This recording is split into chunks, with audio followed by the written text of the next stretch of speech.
So what's going on there, buddy? Well, I have a little something that's going on, and it's just it's just passing by. Giving them part of our lives. You know what I'm saying? So I do this thing, and so. Oh my gosh, you guys! The Abbey Road on the River. We're so excited to be there, but it's like we know now why we might not get it other years because it's right by the Happy Together tour, and so we have to do this whole thing about leaving the Happy Together tour, flying to Louisville, doing the Abbey Road on the River, and then flying back to Jacksonville to hook up with the HTT. Once that happens, man, I can tell you personally, I'm going to take a big deep breath and realize I made it through to it. Okay, but it's the next thing. Yes, and so now I go, okay, I'm going to book these flights, because the guys, I read everything, and I'm going, okay, well, these flights need to be booked before he's going to sign a contract, and then we can sign the contract and the whole deal. Yeah. So I dive into Delta, and I'm going 3 people, but it was so easy, and I'm just going through, and now it wants to know you guys and your birthdays. Okay, and so I'm up. It's like 2 a.m. or my time. It's it's late, or must not be. Are you forgetting our birthdays at 2 a.m? I don't even know your birthdays. The day, I mean, the number day, I know, but the number year. Oh, yeah. Oh, I don't know yours. One little mistake on this, what I'm doing, then it's like going all the way back to the beginning. It's not worth it. So I call Bob. I'm thinking, well, Bob's not going to answer this, but I'm thinking, well, maybe if he sees it's me, he'll answer it. And so it rings and rings and rings. And all of a sudden I hear, oh. Because we thought you were dead in a ditch. And I go, Bob, is that you? And he goes, yeah, it's me. Well, I think I caught him sleeping. And so I go, Bob, because I emailed him 2 or 3 times. I texted him going, man, I need birthdays. And blah, blah, blah, XYZ. And he gives them to me. And that's really great. And then I'm sitting here after I talked to him and I laughed because I went, man, I don't think I've ever woken Bob up. I mean, nowhere, ever. Probably not. Wait, can I respond to that? Okay. My phone never rings. I don't get calls. I don't make calls. Wow. I leave it on. And I'm not even exaggerating, okay? It just doesn't ring. I'm a texter and an emailer with family and business and everywhere. So if it does ring, it scares you. And it's you who I've had about 1.5 years. I've about had it with you, and it's you. And I see, why is he calling me at this hour? Not be good. And he wants birth dates. I wanted to go to him. You want to say the F word. You wake me up for birth dates with what you've put me through with your prostate cancer and your AFib.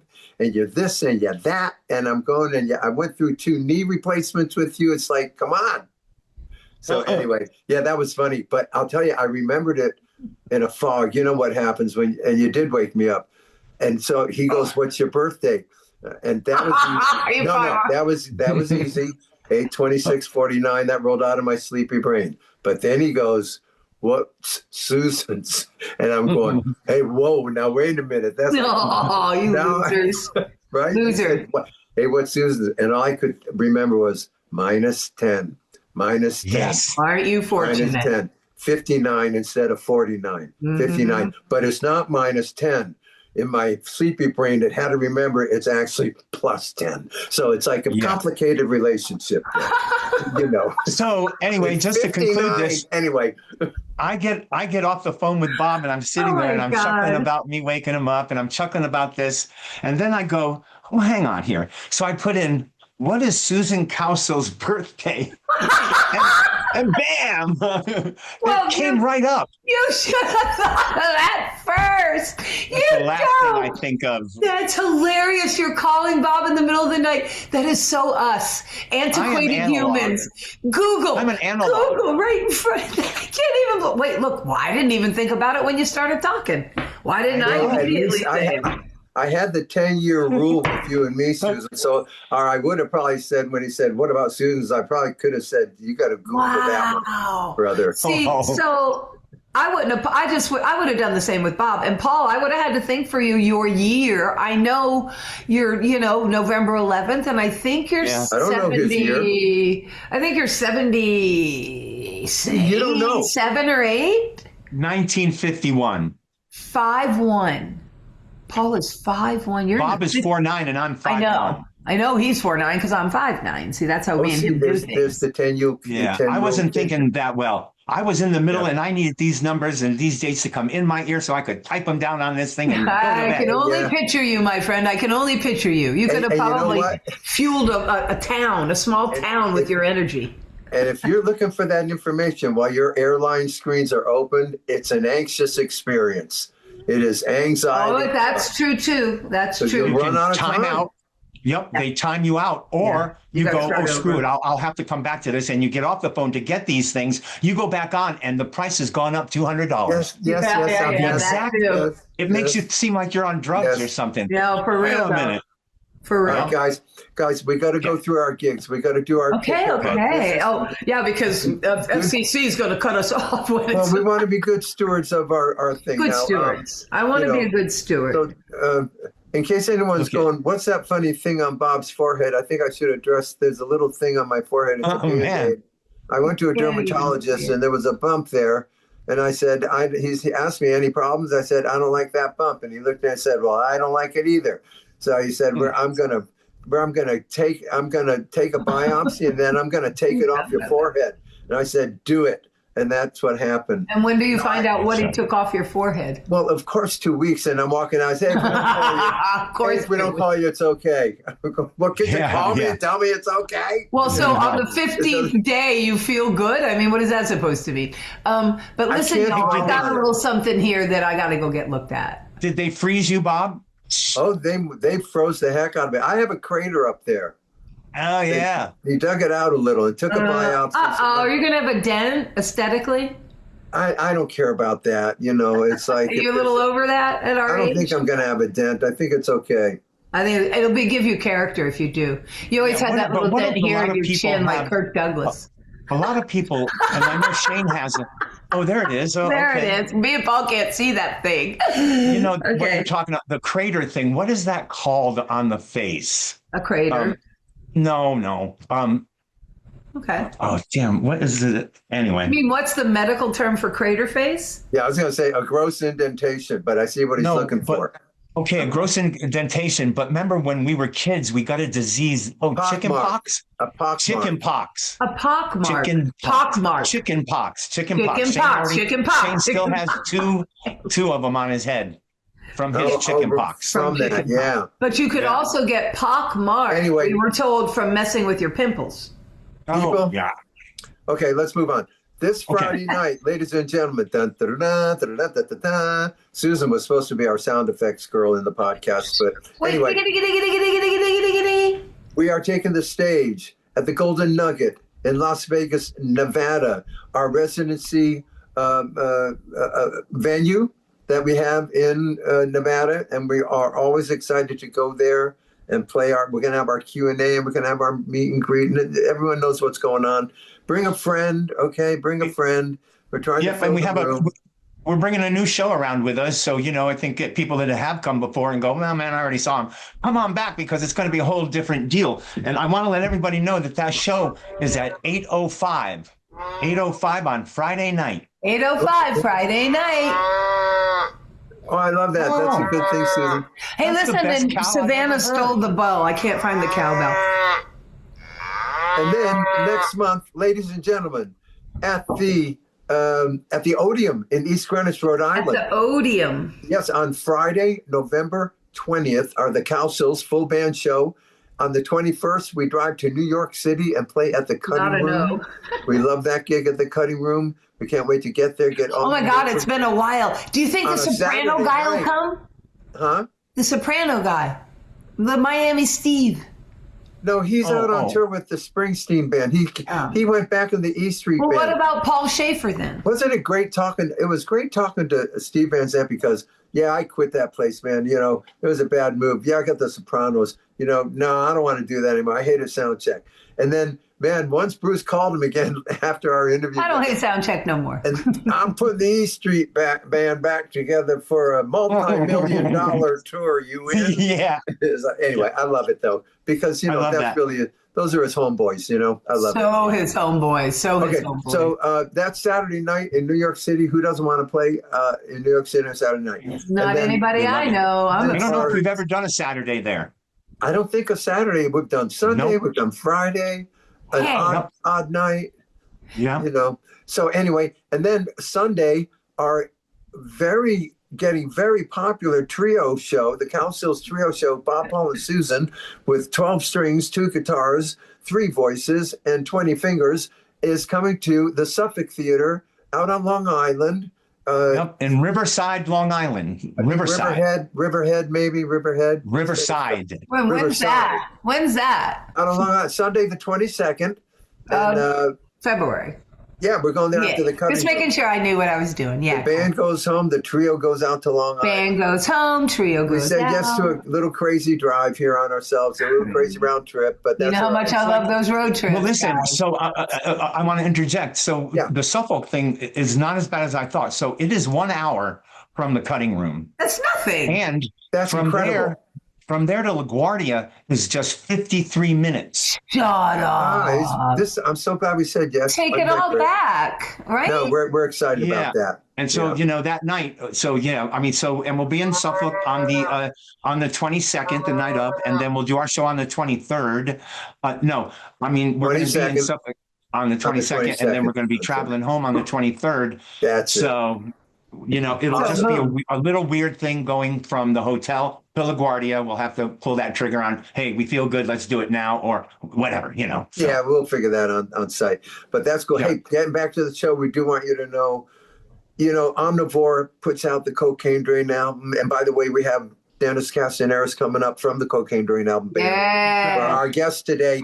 But getting quickly, and they put out Global, they put out Rhythm of the World and everything. And we have those on our merch table now, and we are inserting songs from these pieces of work into our show, especially into our trio show. So you hear some of them live. So we are working on that. Yes. And I'd also like to mention that, from Omnivore, every week we get a list of how each album has been doing.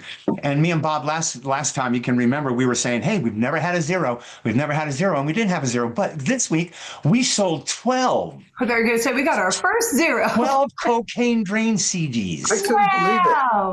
I couldn't believe it. Kapow! 12 people, 12 U.S. citizens got up today, or maybe we sold 2 in Bolivia, who knows? But 12 people got up today and bought that CD. That's and crazy. Pulled that trigger. We crazy. We love who you are. You know who you are because you did it this week. You know who you are. Thank you for putting our music into the universe and doing that. That is awesome. Yeah. And on our last gig, remember, we had a few people come through who are podcast watchers. And oh my gosh, that's right. I've written their name down. If I could just find the folder of that weekend, I would have it. I wrote their names down too. You guys, we love when you come up. We're trying to remember your names. Here's one, and here's another.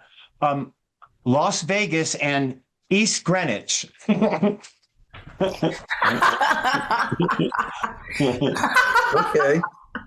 And two folders. Okay, but are there 2 podcasters in there? I love it.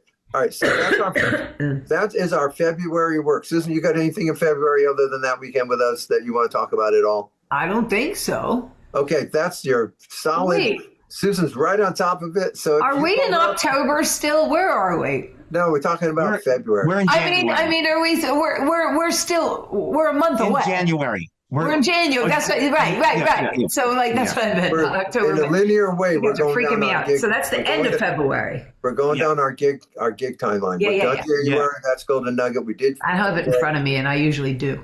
I do want to bring up one little thing. When we do get back from Vegas, so February 2nd, which is a Monday, I'm going to get a PSA done.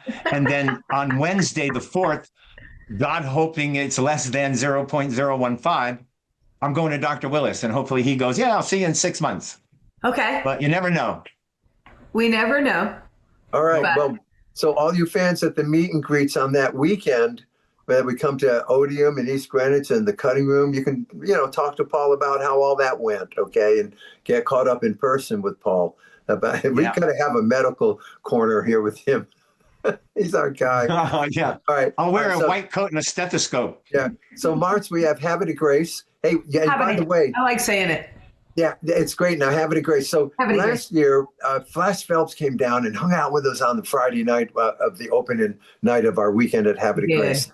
And so I'm gonna phone into Flash's show next week and say hi to him. Tell him we're coming again. They're reaching out. Try and reenact it. Well, they're reaching out to him to come on down too. You know, and it's so good with the people. We have met disc jockeys, okay, that you got to know their personality on their disc jockey show, and they're like, and then you meet them, you go, what the heck happened to this guy, you know? But now Flash came in, and I didn't know how he was going to be. I never met him in person, and he was so unbelievable that Friday night in Habit of Grace. So we're doing that whole weekend, the Friday night thing, maybe with Flash, the Saturday night concert, the Sunday night. They're calling it kind of a pub Q&A kind of thing. We're going to have an hour on Sunday where I'm going to do a few pub songs. Susan's going to do a few pub songs. Paul, Bob, and Susan are going to do a few pub songs. And that's going to go by lickety split. And then Monday morning, there's a breakfast, a little brunch or something. Can we do Poor, Poor, Pitiful Me, Bob? Me and you, remember like at the Pickwick? I think I'll remember it if you do. Yeah, we used to. We used to do I Can't Hold On. Oh, I'm sorry. Well, I thought you could stand there alone and do what you do. Oh, I thought you meant like me and you. Do a few songs. I don't do pub. Then me and Paul join you. See, that's what we built. We'll just discuss this. I rolled on. I put a thing in. I said Neil Young music, and I never really got Neil, but what I did get was Carla Bonoff, like 4 in a row from Carla Bonoff, just mega hits. Yeah, you know, she was great. I didn't remember. That she wrote. I can't hold on. I can't hold on. We used to do that at your pub too. We used to do it as a band. We did all those at the China Club. Yeah, we did. She was my girl back then, man. Cover tunes of the day. Poor pitiful me. Yeah, that was Carla. And we used to do. Oh man, I wish we could talk. We used to do When Will I Be Loved, I think. Anyway, we did do When Will I Be and Poor. Be there at Habit of Grace. It's like a flower power cruise on land for 4 days. You get to say hi to us. You get to eat scrambled eggs, maybe, you know, if you bump into us. And it's kind of a little community that happens. It's a very nice weekend. Thank you, Pam Burns and True North Project. February's huge. We have the trio gig in Fort Myers on February 26th at the Barbara Mann Performing Arts Hall. I'm doing this, guys, without even reading. In Fort Myers. And then we're going to the Flower Power Cruise, and we're going to hit you with 3 sets on the Flower Power Cruise, okay? 3 sets. Boom, boom, and boom. Boom, boom, are we on the deck, Lido? Are we? I haven't gotten that information. We're always on the deck, but this is a brand new ship. It is. I don't know. Lord, that's right. Their clubs or their auditoriums or wow. I wonder if they're like copycat kind of like, you know, sometimes you just get a bigger boat, but it's the same it's the same layout. It's the same names of the thing. You know, sometimes it's like that. Let's share real quick what we almost got to do with Peter Noon, because Peter Noon called us, you guys, and his people called and said he has the Beatles show on Sirius XM, and they thought we were available on the 26th before the cruise, but we're at Barbara Mann, so we're not available, to go into Peter's studio in Miami and sit with him during his Beatles show and sing Beatles songs and talk about the Beatles with Peter Asher. I mean, not Peter Noon, Peter Asher. And it would have been awesome to do that. But that really would have been. And listen, you don't like saying no to Peter Asher or Peter anybody, but definitely Peter Asher. Peter anybody. Without the Peters we know, we don't say no to. That's correct. They're big, man. All right, so we got now coming out of the Flower Power Cruise, I believe April 5th, we're getting April 11th. Well, hold on. April 5th, I do want to mention that it's tentatively Mark Volman's Los Angeles memorial service. Why do you say tentatively? Because we haven't been told the time or where. Okay, well, I think I got a visual. Here, let me go. My phone was dead when I started. Let me get it because I have that info, I believe. Me and Paul have booked flights, so we're going to have to figure out what to do. Yeah. I saw Mark just a little bit before he passed. You made Nashville. A special visit. That's right. I did. So I'm not going to be making the whatever it might be. Yeah.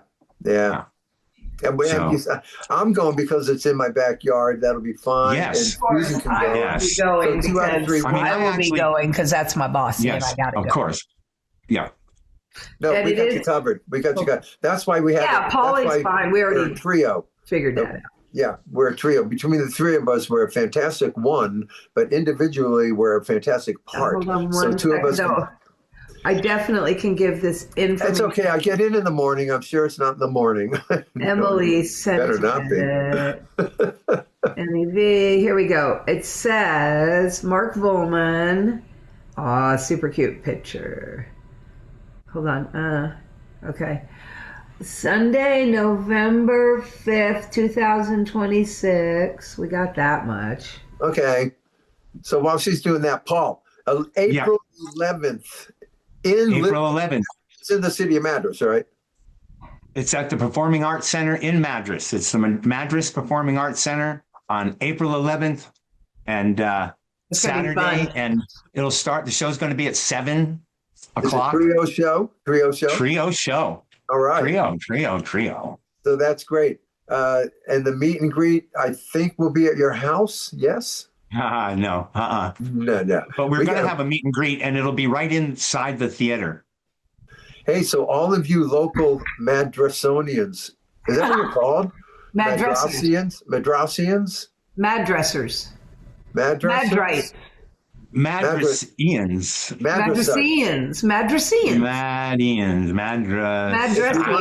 Anyway, if you want to get to know a little bit more about your neighbor Paul Cowsill and his family, you just come to our meet and greet, and you can ask me, Susan, anything you want to know about him. Anything you want to know. That's right. Yeah, it'll be great. That's right. So that's April 11th.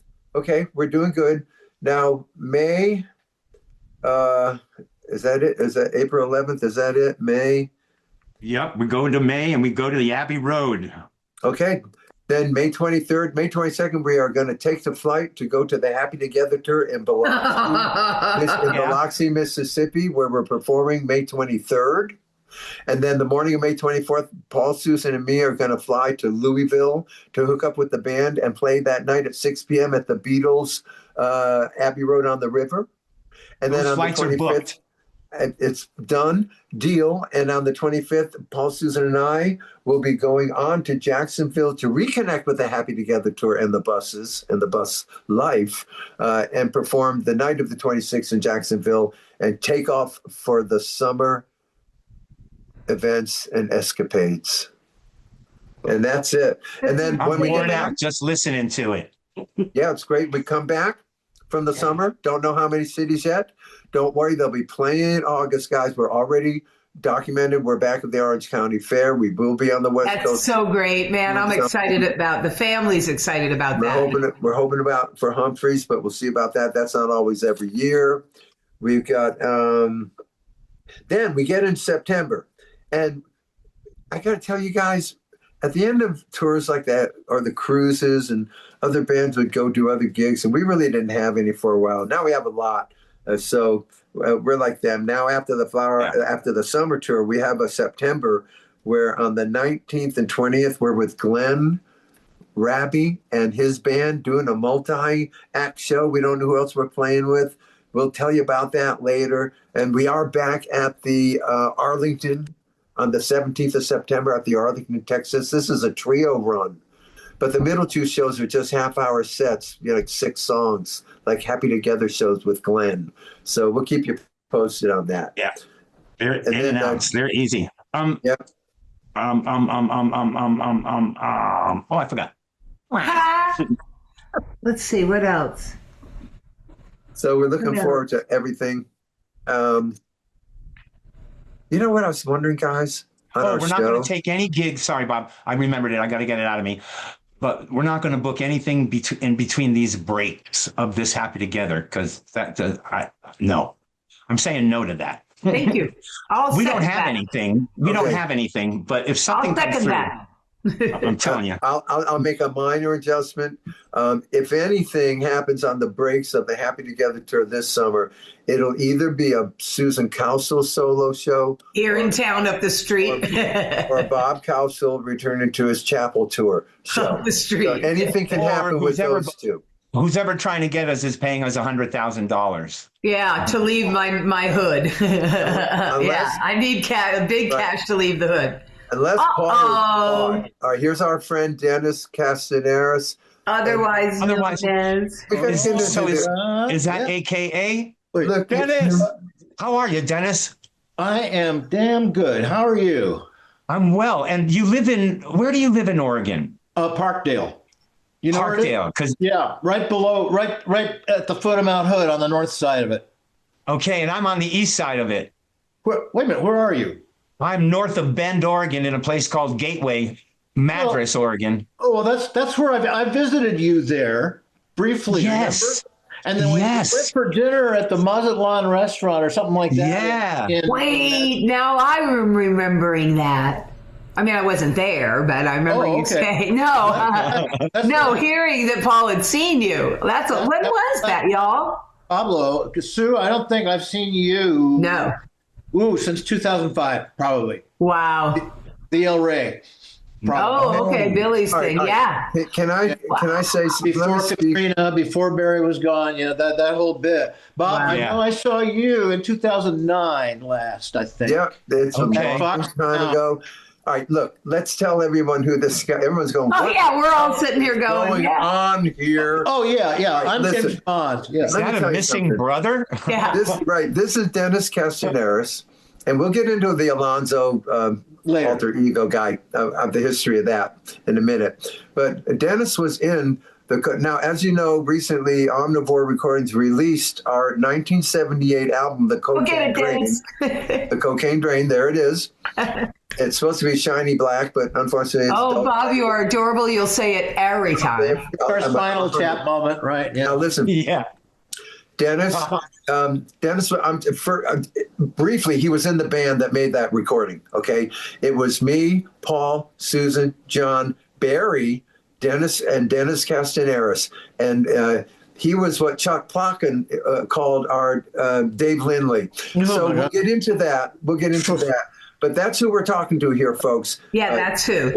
Keyboard and guitar parts on Cocaine Drain. All the guitar parts that you hear Dennis did came out of his head spontaneously. They weren't written in advance. He didn't create melodies and then teach himself on the guitar how to play them. These brilliant parts, even the Bitter Jest, Dissension, all these great famous parts to us came out of him spontaneously. And it's just wonderful. And he did such a great job, but we'll get into that. So who's Susan? Bring him up first. Beginning. Okay, go ahead. Okay. So we're going to take you through it, Dennis. We're going to take you through it. Lots of catch up. Yeah. Okay. Okay, but before we catch up, I'm going to take you back. So first of all, Dennis, I officially always welcome everybody to the Cowsills podcast. So welcome, Dennis. We have been looking forward to this. Yes, props for that. So, as many people know, because I went to your your YouTube thing, you have a lot of music out there. So a lot of people do know about you, but not, not as maybe they know us. But you are a consummate musician and always have been as far as I know. But when you were a young Dennis, and now where were you born, by the way? LA. You were born in Los Angeles. Okay, so when young Dennis is born to Mr. and Mrs. Dennis Castanares' parents, are you from the second you get here, are you a musical entity? Are you a creative? Are mom and dad musical entities? Are they creatives? Or are you, Dennis, did you want to maybe be a doctor or a lawyer or a fireman or a teacher? Okay. I'll try and answer it in reverse order. You've got this. I know it. I wanted to be an astronomer or a paleontologist. Sounds wow. I am not surprised. I hit the brick wall when I hit high school of not liking math and not doing too well in science either.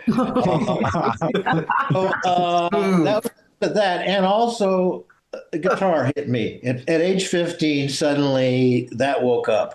And okay, but did you have music in your life prior to that moment? My mother was a harpist. There we go. Boom!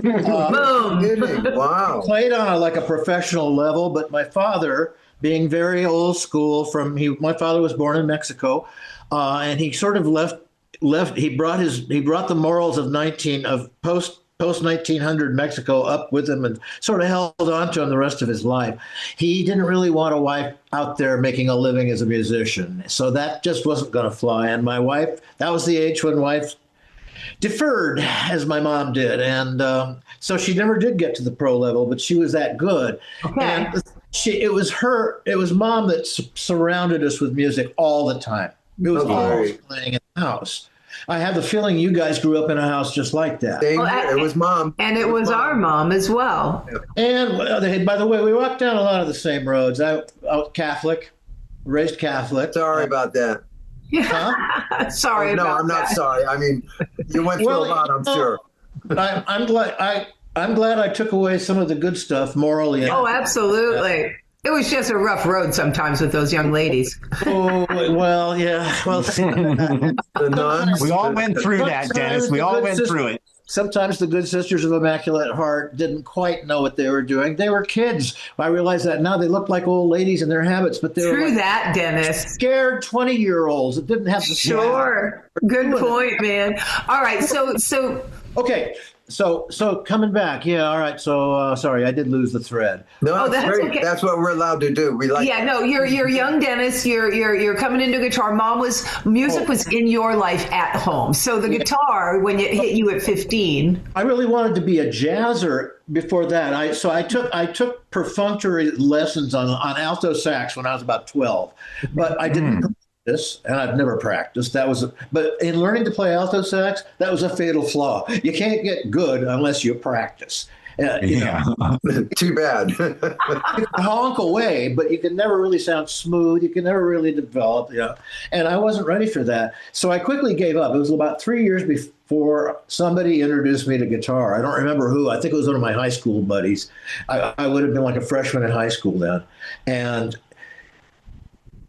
I don't know. Oh yeah, it got me to listen to some Lead Belly records, and there was a Pete Seeger record, "How to Play the 12-String Guitar in Lead Belly." Yeah, Folkways Records, and so I bought a cheap Stella 12-string from Sears Roebuck. They were $25 at the time. I mean, it was made out of cardboard. It was a terrible guitar, but it had 12 strings and it fretted, and you could play it. And so, yeah, at about 15 is when I caught fire, and I never stopped then. I stopped being a really good student then. I was still, I still had good grades and stuff, but Did you form bands? Did you join bands? How did you express, did you play out as a kid? Did you play, at the school? I never played in public until I was a junior in high school. Okay. And it was in a little folk quartet in our high school. And we called ourselves the Pismires, which means the insect ants, Oh, okay. It was, Beatles. Everybody was naming themselves after animals and stuff. Oh, I got it. Like stuff like that. I did until college, and then I got into band right away. But it wasn't band. I did want to drop in one thing to you guys. The first band I ever put together was the only band I Cow. It was 1968. I only played one gig, but my bass player was a guy in the bar, and I'll say is I wish I had held on to that bass player because he was on his way to other things. Leland. Yeah. No, we know who you are. He was broke up. Player, your microphone broke up a little, so we heard Sklar. And I said, well, there's only one Sklar. No. Yeah. So you had amazing. One band, and your bass player was Leland. It was Leland Sklar, yeah. That's just okay. Kept that guy, the one that got away. So how old are you in 1968? 21. Okay, you're 21. All right, you're 2 years older than me. All right, so now you're going to be going in bands now.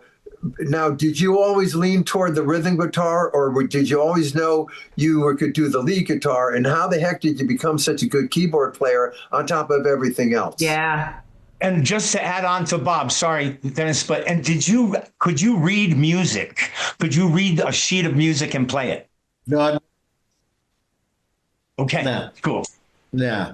Late in life, because I joined a community choir up here, late in life, I got better at reading single lines of melody in the treble clef.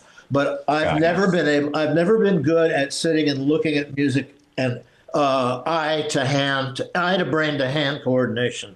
It's never been good for me. Cool. Bob, what was your question? I kind of stepped on you. Did you self-taught the keyboard? You taught yourself keyboard like that? I've never really had any lessons on anything once I started playing music at 15. Right, so I never asked for any help. Yeah. Sorry for that. I should have early on, but what the hell? I was real proud of the fact that I was getting good fast, and it just made me think, well, I don't need it. Did your folks? Were your folks supportive of this? Of you being a musician? I mean, Dennis, you're kind of like, I mean, you're quite affluent in all music. I mean, you have a gift. And so did anybody notice it? Did your folks go, dang, Dennis is gifted? My dad was not. I love my dad and I cherish his memory, but he found the modern world hard to live with and deal with. And he didn't want his son to be a beatnik folk singer musician at all. He wanted me to be something respectable, like a doctor, like he was, and like most of the rest of my family was, or a lawyer, like my brother was going on to be. Those were fine. Musician, Would you say you came from a highly intellectual group? Yeah, I thought so. All of us real bookish. None of us had any physical culture. None of us ever went out in the backyard and threw a ball around. None of that. I remember feeling like that. That's okay. It's okay. It's way okay. You used to call me the professor, if I remember right. We were rough, man. We were rough, Dennis. We were punks. Yeah, we're going to get into that. Hey, so Dennis, you're about 30 years old. And whatever you're doing at the time, skip an important thing. You can tell us what something important. Okay, what? Well, see, the thing is that when I hit college, I started playing in bands, but I also hit drugs pretty heavy, like real heavy, and flunked myself out by 1968. Therefore, I lost my student deferment. Therefore, I was instantly draftable. Therefore, they started coming after me in 1968, which is why I disappeared and went underground in 1969, defying my induction notice. I skipped on it. I've never been proud of it, and I've never been ashamed of it. I did what I thought I had to do. I did what seemed right at the time. That's fantastic. So absolutely. This is who is going to present himself to us now, this man. Now, tell us what, by the way, let me just tell people real quick. The producer of the Cocaine Brain album, his name is Chuck Plotkin, and he's running the show with us, okay? Yeah, and it's just me, Paul, Susan, and John. And go ahead, Dennis, if you don't mind, to share the story of when you met him, what you were doing when you met him, and what he was selling to you. When I met Chuck was before I took off and went underground. This was in 1968, and I was in a group with Steve Ferguson, my dear friend from college. Give me a chance. Yeah. Give me a chance. Give me a chance. One of the songs on the album is Steve's Ferguson's song. The connection? Wow. Ferguson was the connection with Plotkin because I was in the group called the Odyssey. We signed with Liberty Records. We produced one single called Everything Will Be All Right. It did really well in Santa Maria, California, and never got played anywhere else. All right. Billboard. That's like my single in LA, KFI only. Go ahead. Yeah, right. Well, at least that's a bigger market than Santa Maria. That was the only place that ever played me. Yeah.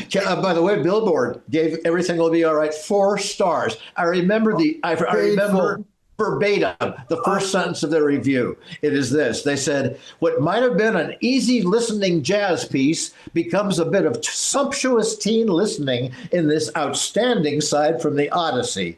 That record I would have said, we have a hit. We have a hit. Yeah, right. It hit the dirt. Yeah, we know what happens.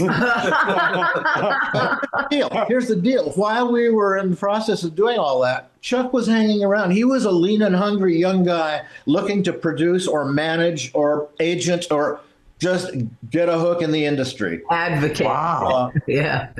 And I only realized now he's no older than I saw him as an old guy when I was in the group with you, but he had graying hair already and he wore shades and he was respectable and he wore a suit coat. So I always thought he was way older than he was. Yeah. Right? And he was he was in charge. He was the boss. He was the boss. Yeah. Well, no, actually the boss came along. And We all know what happened there. Yeah, we all we know got that screwed one. there. that was the other boss. Okay. Okay, Yeah. so I'm sorry. Bob, there is one last thing that I didn't talk to you guys much about it, if at all. I don't know if I was ready to talk to people in the outside, what I had done with my 20s. See, the thing is, I needed a place to go get away from Uncle Sam, who was chasing me because I hadn't shown up for the party. And so one of the things that I did was I joined a cult, a communal cult. Oh, Dennis, I am not surprised. Keep going, brother. Yeah, in 1968. That gobbled the next 9 years of my life. Oh, geez. When you met me, I was only 1 year out of emerging from that whole bit. Honey. I thought something was up with you. We knew something was Weird, up. man. I was 10 years socially, totally undergrown. Wow, Dennis, that's a trip. And did they allow you to do drugs there? Only under control of the guru. This was just classical scam of a couple of old people getting a whole bunch of young people to do all the work and make them slightly wealthy, but mostly a control game. Yeah, wow. Well, you definitely knew that there had been something going on for you. You had a lot going on. You were so freaking talented. It was like, well, I must have come across in so many ways as a really strange duck, just because I had been 9 years in such a different world full of people. Sure. Nowadays, people get sunk into their stands, so much. But boy, a cult thing is really deep because it's really hard to break out. And so I mean, I was in so many emotionally and socially really stunned ways. So hang on, guys. That's why I sort of interrupted my music part. I was on my way up at one point. Okay. But that interrupted it because I had to stop doing music altogether in the cult. Wow. The way she exercised control, she being the guru. All right. So you and Chuck are are in the same circle then, and you're kind of getting to know each other or just bumping into each other, you and Chuck? How did you become friends, or how's it go? We didn't become close friends or anything. Just Chuck hung around the Odyssey while we were rehearsing. He'd come to our rehearsals. Wow. I lost track of him completely when I went away. And I'm about to remake the connection now. I finally emerged just short of my 30th birthday. I finally woke up. And here we go. Finally woke up and thought, this is bullshit. I've been, you can change. It's not too late. It's not such a sunk cost that I can't go back and change my life. Cool. So I'm really glad I did. It's one of the first big changes I did in my life that was good for me, finally. Sure. Came back out. By the way, I had taken care of all my legal troubles early in the 70s by plea bargaining my way out. But for a while, I was a convicted felon, but I got pardoned by President Ford. Whoa, dude. So I'm not a felon anymore. I haven't been. Well, congratulations. Thank you. Yeah. Anyway. It's very exciting. So I had gone through all that weird shit.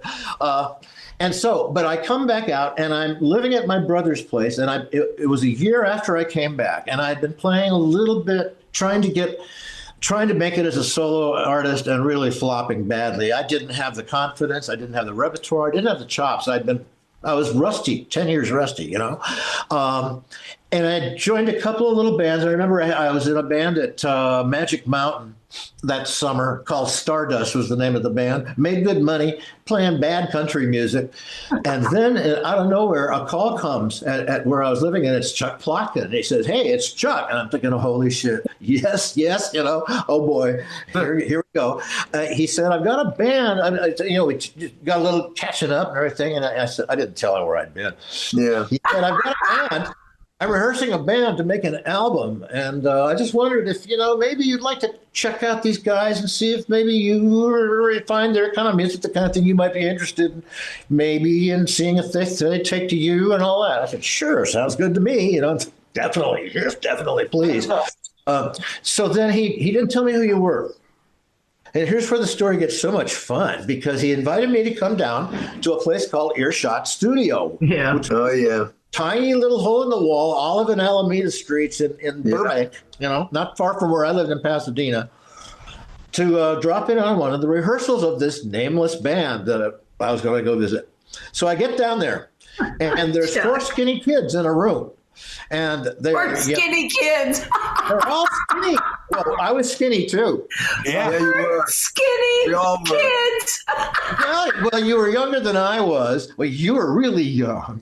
But we were all kids. I mean, really. I love it. Go. I'm sorry. That was great. Go. So here's these people, and they start to play.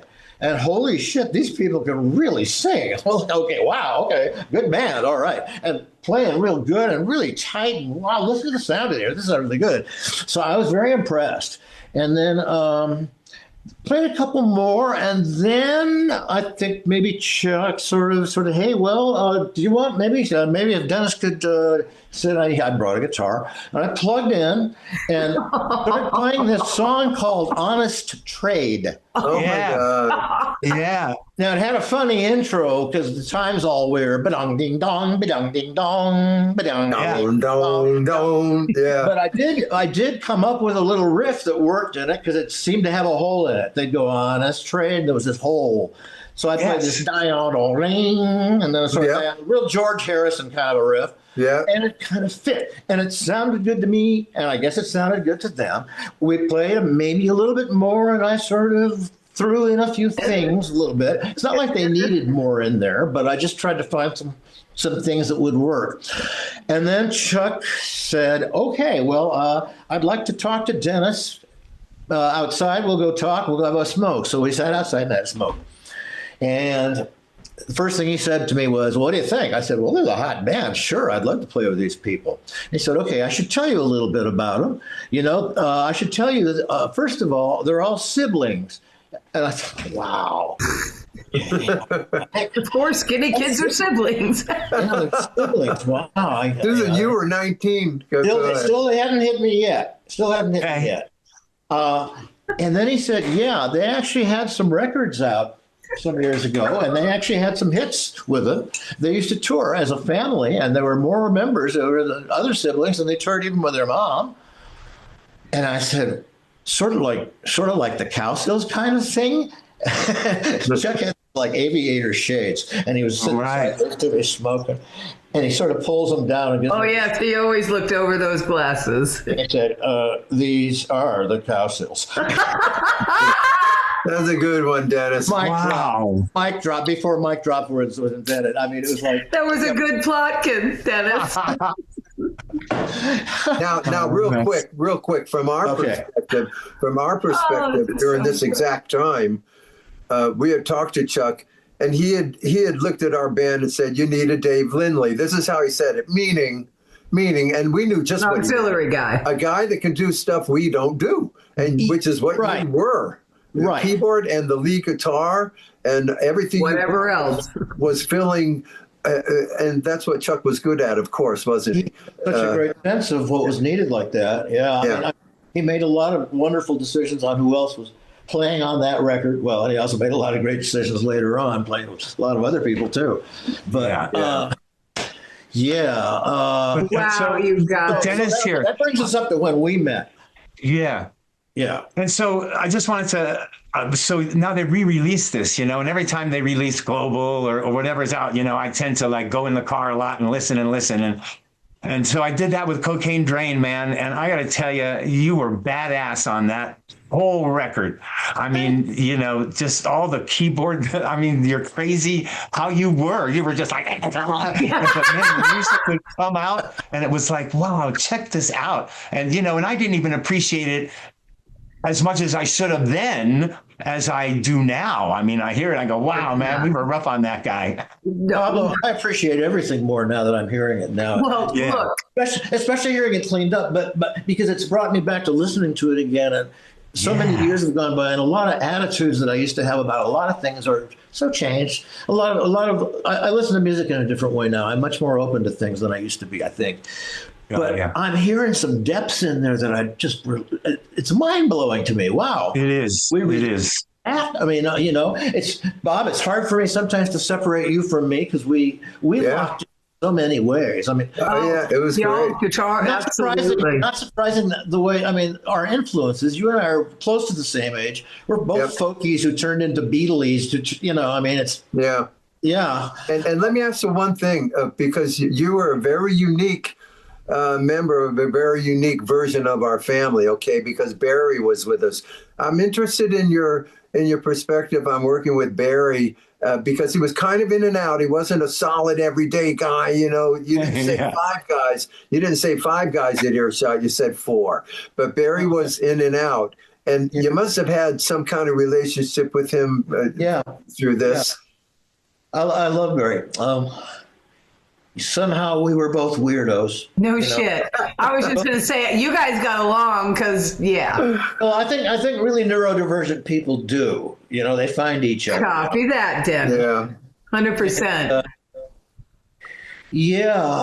Because it's one of the best bands. I mean, we went to Mammoth, you guys. I should tell everyone this. This band that we just described to you took a trip to Mammoth to play at Anderson's Pea Soup. Okay.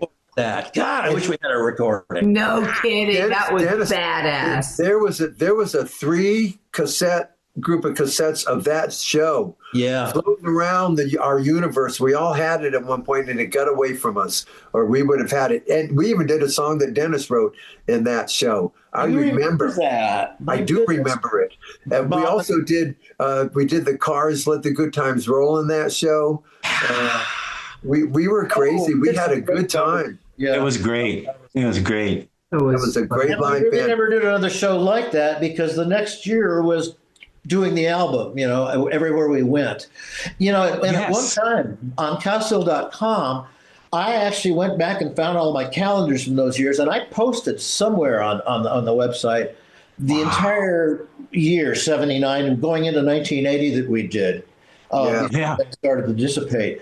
But you know, it's lost in the annals somewhere, I suppose. Long time. Yeah. But it's not lost in here, brother. No, it's still in the halls of memory. We met some interesting people. We're sort of getting off the track here, but I was just thinking about the people we met.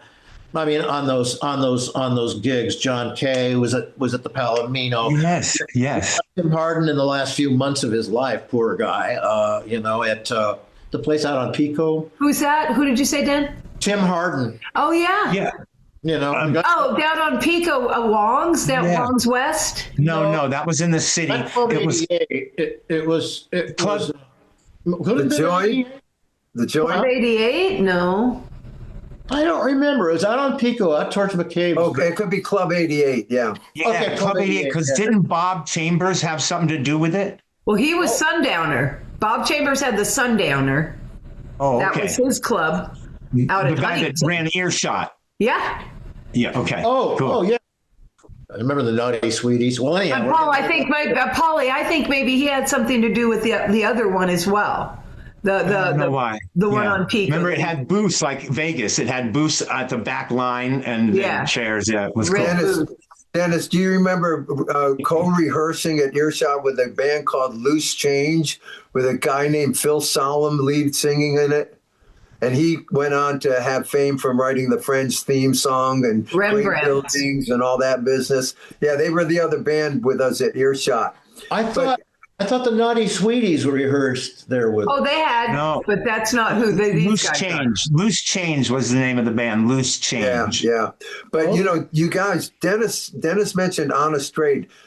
You need to know that by him saying Honest Trade means that Dennis came in really early when we were all finding our way. We all found it together, and he's going to stay all the way through the early Chuck basically saying, that's not good enough, that's not good enough, that's not good enough. And then finally we get this album. We think we're done, and we go out to Emmett Road Studio, and we keep recording. Oh, my God. We keep recording those other 5 songs, Couldn't It Be Love, and The Next in Line, all that other stuff. Remembering all that in my head. He was there from the very beginning until it crash landed, man. He was there. It was wild. It was.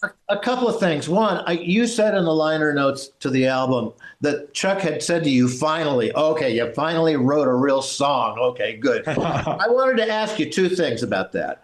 One, was that before or after you had written Thinking of You? It was before. Okay. He was referencing a song called You Lied, which we can't find the tape. We did a country version and a punk version. But anyway, yeah, that was before. Okay. Well, the second thing, Emmett Rhodes. Yeah. We did the punk version of You Lied there. Yeah. We did Be My Baby, such a great version of it. I wish we could find it. Absolutely. A 19-year-old Be My Baby I did? Yep. I remember being at Emmett's. I'm just all flashing in my head right now while we're talking about it. Well, I'll tell you one reason I remembered those sessions. It's the only time ever in the recording studio that I ever got on mic with you guys singing. On the choruses, I was in there.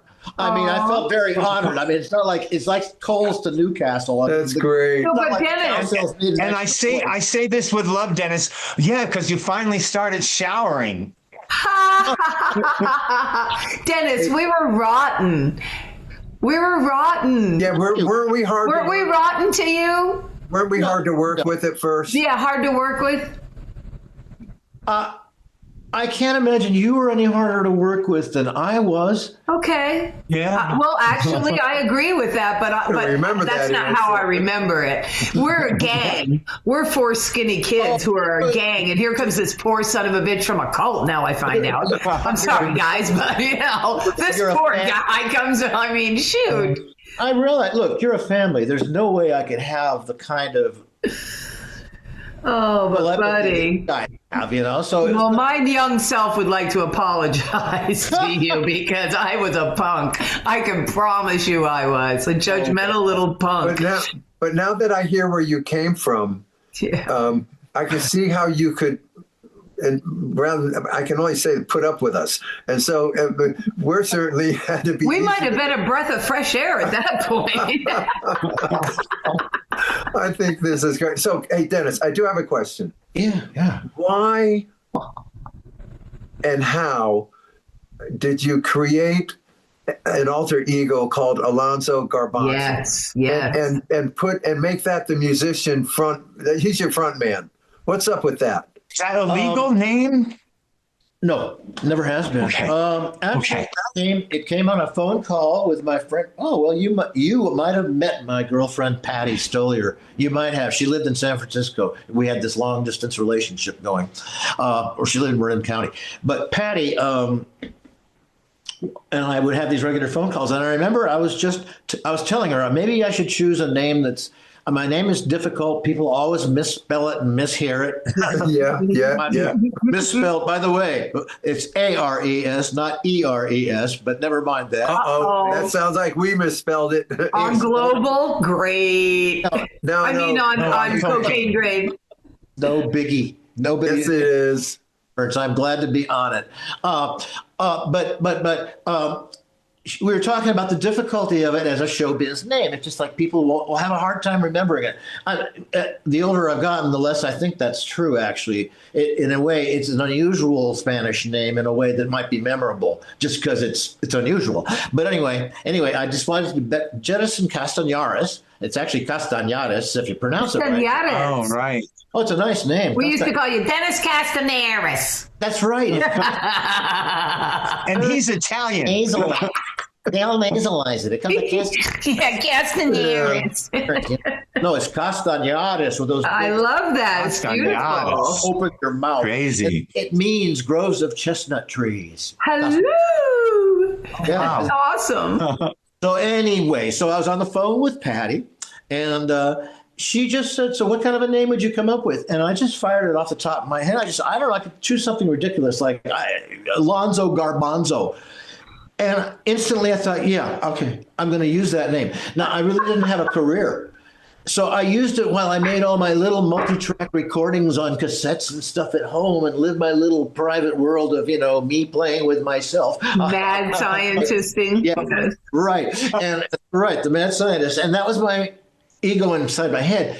So when I moved up here, and actually, by the way, my musical career outside of my relationship with you guys, and the reigniting of that relationship at the pub later on. I didn't have a musical life in public in Los Angeles. I'd sort of given up. It was like, okay. I also was really struggling with the bottle for so many years that really held me back. Okay. But when I moved up here, first of all, I was 5 years off the bottle by the time, so 7 years off the bottle by the time I moved up here. And it was a fresh start. It's not competitive up here the way LA is. It's not crazy. Yeah. Nice. Right. Is easy up here and fun. It's just a tiny community comparatively, but a very rich one artistically. And there's a bunch of really good musicians. Nice. So I'm a kid in the candy store up here, which means I got to actually, and I'm retired. As soon as I moved up here, I didn't have any more obligations other than to be a musician. So it started here. When you perform, and believe me, people, there are over 800, probably more, YouTubes on YouTube by Alonzo Garbanzo. Yeah, but when you perform, are you introduced as Alonzo Garbanzo? Yeah, I call myself Alonzo Garbanzo. Okay, all right. That's and like cool. when people are talking to you after the show, do they go, Arlonzo, you were so great? Yeah, about half the people. Are you going to do a Bing Crosby and answer your door during the show? Oh. I'm getting somebody knocked on you. A friend of mine. Yeah, there it is, everyone.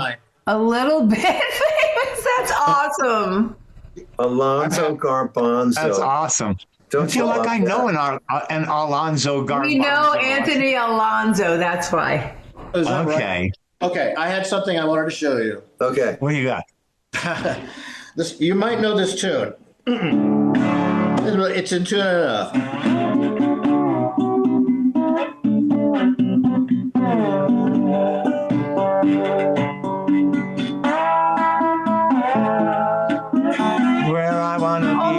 It's getting ready. Yes. Oh. If you get the feeling, baby, get the feeling. Keep going. Take out the fever. To where I wanna be. Ooh, get ready. In the nighttime. The way it's in the nighttime. Come on and get up. Come on and on. You got me so far gone, knee deep in lethargy. Yeah, way to go, Dennis!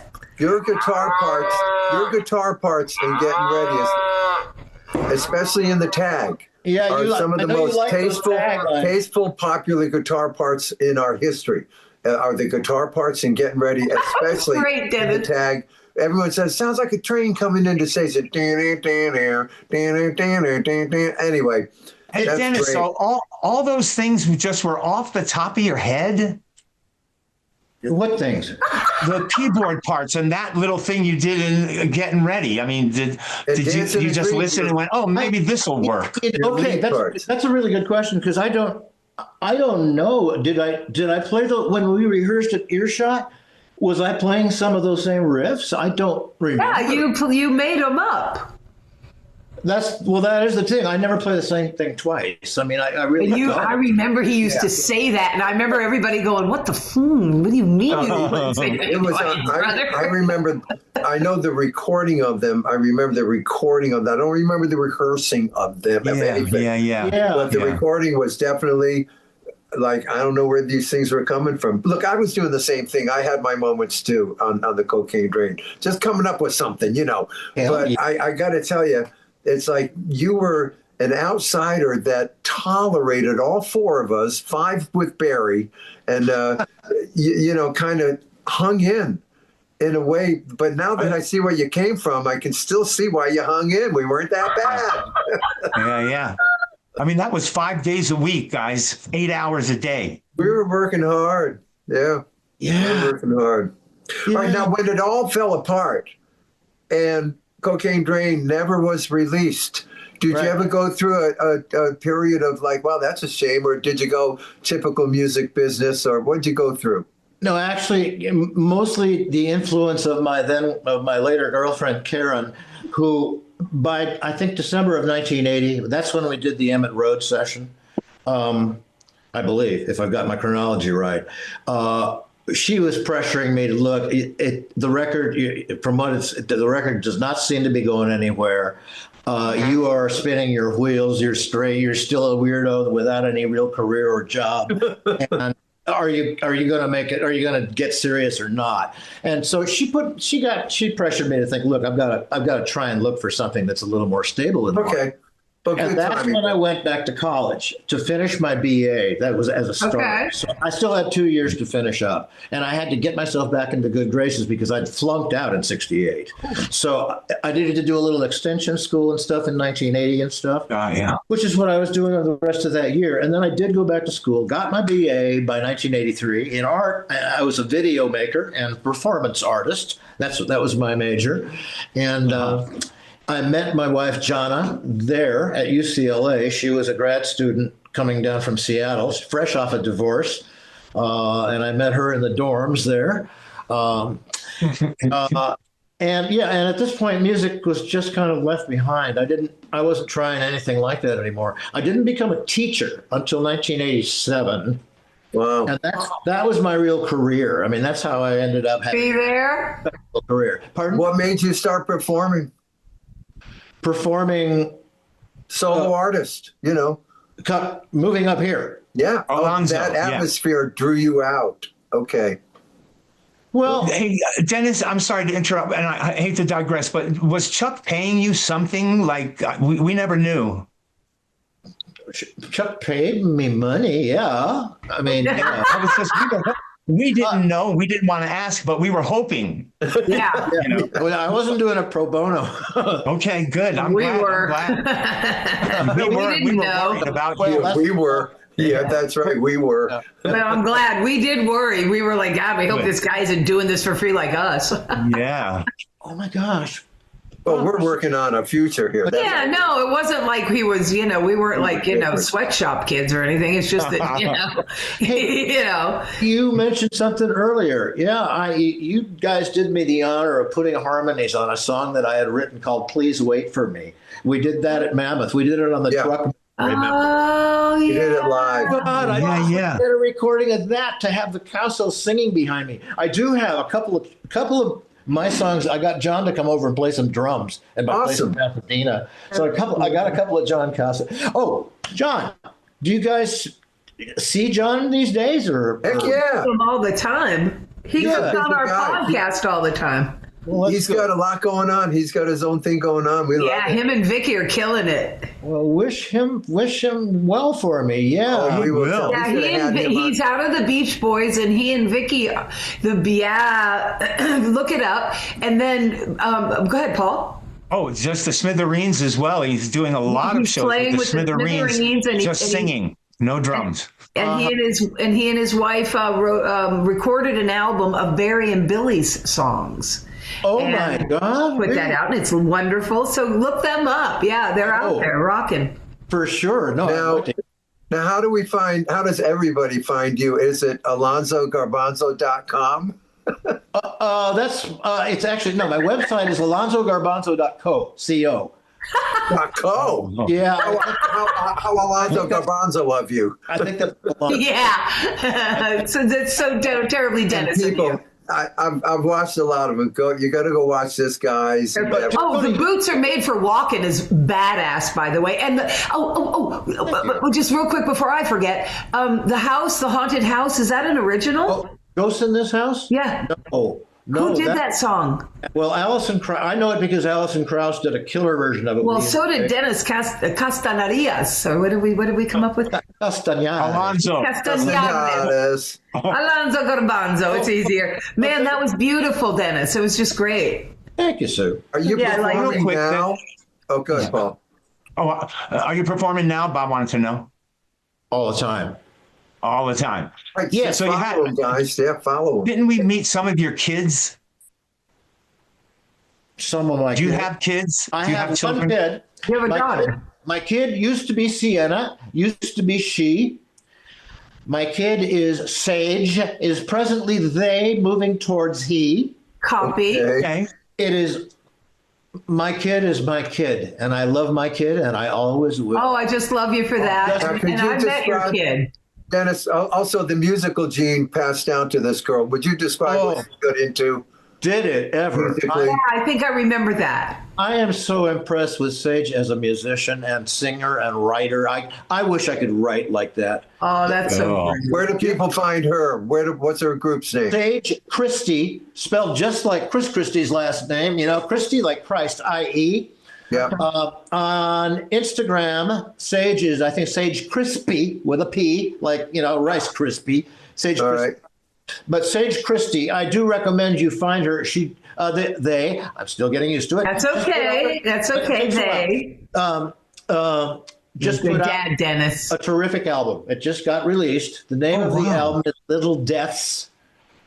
And it's an interesting album because it's you don't hear this much anymore. It's all songs in a cycle about one person, about one relationship. What's the group's name? What's the group's name? There is no group. It's Sage. Sage got some help in recording it. Okay. But all the voices are Sage's, and very good. Sage is a very accomplished multi. And it's called Little Desks. Desk as a desk. Little deaths, like in the opposite of life, death. Okay.